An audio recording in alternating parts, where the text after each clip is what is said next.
C'est le grand retour de flamme en France. Ce soir démarrent les Jeux paralympiques. Après la cérémonie d'ouverture, la suite logique des Jeux olympiques. Les délégations sont arrivées et les athlètes comme l'Espagnol Adiaratou Iglesias, la vice-championne du monde du 100 mètres, mais aussi les cyclistes indonésiens ou encore des nageurs et nageuses venus d'Ouganda. Tous sont déterminés. Ils se sont entraînés durement pendant des années pour ces Jeux de Paris. Bonjour Sylvain Ferrez, vous êtes sociologue, spécialiste du handisport et en visioconférence avec nous. D'abord, rappelez-nous depuis quand datent ces Jeux paralympiques, depuis quand cette inclusion s'est-elle imposée au sein du CIO? Disons que l'origine première des premiers événements qui vont donner lieu plus tard aux Jeux Olympiques date de 1948 et des Jeux de Stockmanville en Angleterre, mais ces Jeux étaient très centrés sur la rééducation.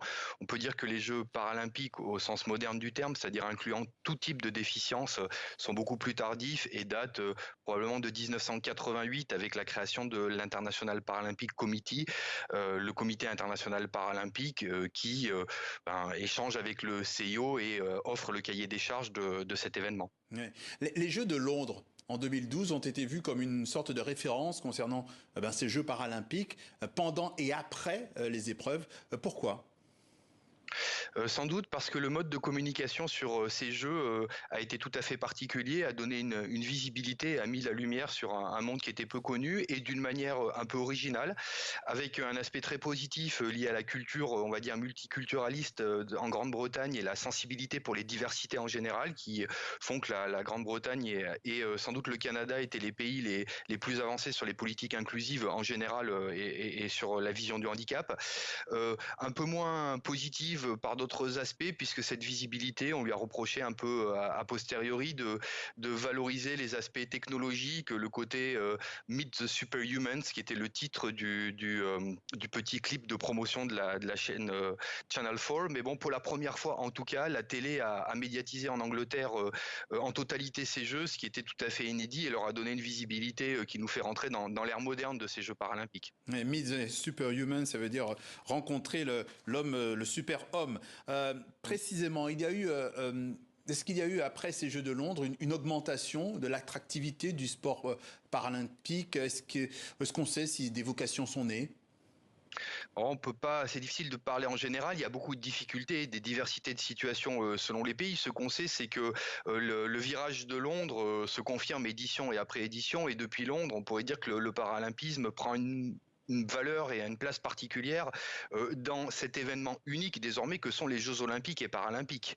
Ce qui est voilà vraiment une très grande nouveauté, c'est-à-dire que les deux événements sont intégrés, il y a une volonté de les faire valoir les uns les autres et j'allais dire il y a du côté de l'olympisme y compris une volonté très claire de faire de l'inclusion une valeur centrale de cet ensemble olympique et paralympique. On a vu d'ailleurs pour la cérémonie d'ouverture des Jeux Olympiques que les questions de diversité étaient centrales et on a vu apparaître dans la cérémonie d'ouverture, par exemple, les questions d'incapacité, de déficience.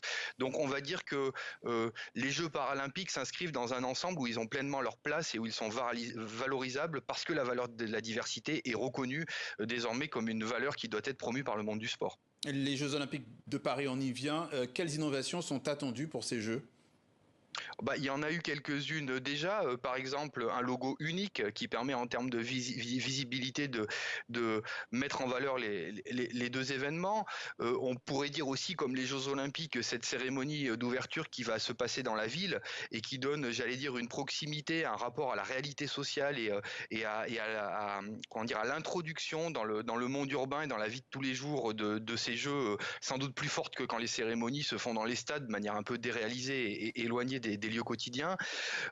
Ensuite, pour l'équipe de France, c'est la première fois qu'il y a une équipe de France unique, c'est-à-dire que d'une certaine manière, c'est la même équipe qui réunit les Olympiens et les Paralympiens. Et puis après, on pourrait dénombrer un certain nombre d'efforts qui ont été faits pour essayer de léguer un héritage en termes d'inclusion suite à ces Jeux, qui sont évidemment, cet effort, on va dire, est extrêmement louable et va permettre de transformer des choses. En même temps, il n'est pas miraculeux et le retard que nous avons en matière de politique publique pour lever les handicaps pour les personnes ayant des incapacités et des déficiences est très important en France. Oui, vous parlez justement de toutes les déficiences. On pense beaucoup, quand on parle d'handisport, à handicap physique, mais qu'en est-il de l'handicap mental? Comment est-il présent au sein de ces Jeux? Et est-ce qu'il est suffisamment pris en compte? Alors, suffisamment, je ne sais pas. Moi, ce que je peux faire, c'est un constat. D'abord, le terme handisport que vous avez employé renvoie justement au handicap physique et sensoriel en France. C'est la Fédération française du sport adapté, donc le sport adapté qui représente les déficiences intellectuelles.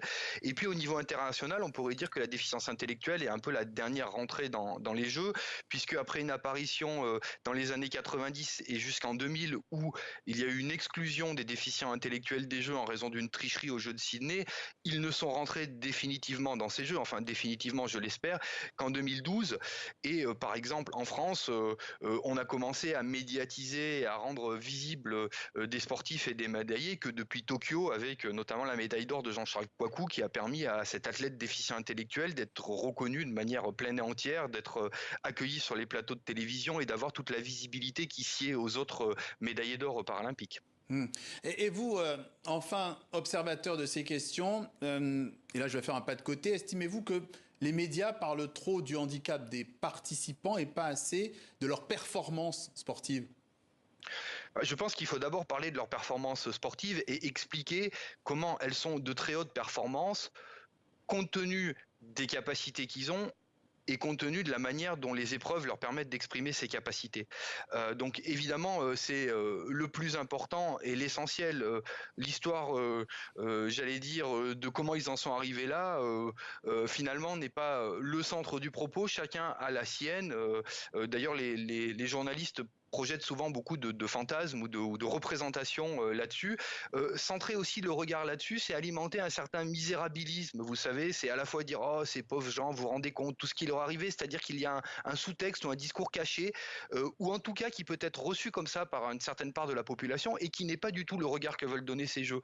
Donc bon, n'insistons pas trop sur ce que ces gens ne peuvent pas faire, n'insistons pas trop sur une histoire qui est plus ou moins éprouvante suivant les uns et les autres, mais qui peut être aussi nos histoires à tous, qui est la propre confrontation à nos difficultés, à nos vulnérabilités, à la potentialité nous-mêmes que nous ayons des accidents, au fait que nous allons nous-mêmes vieillir. Inutile d'en faire des tonnes pour finalement mettre à distance cette réalité difficile. Valorisons les capacités et puis au besoin, si ces athlètes expriment le besoin de dire là où ils viennent, eh ben, Oui. ils le diront d'eux-mêmes. Ils le diront d'eux-mêmes. Sylvain Ferrez, sociologue, spécialiste du handisport. Merci d'être passé par le journal de TV5 Monde.